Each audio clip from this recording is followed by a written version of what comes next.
A man who used to preach down the street, Dr. Martin Luther King, asked the question, or at least said, what made the Good Samaritan good?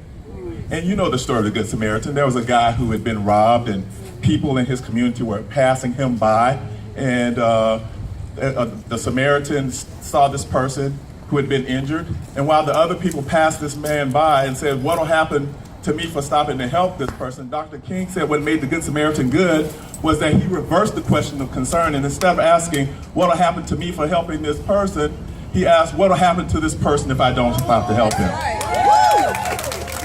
And I'm glad that there are people here today who are asking the question, what will happen to women if we don't make abortion services available to them? What will happen to women and girls if we don't provide medically accurate sex education? What will happen if we let people deny very important care because their particular religious understanding tells them that it's not right to provide health care to people? My religious understanding tells me that it's always right to do right. It's always right to have compassion for people in their hour of need. So because Dr. King asked that question, I felt empowered to provide this care. I became more concerned about what happens to women when these services are available.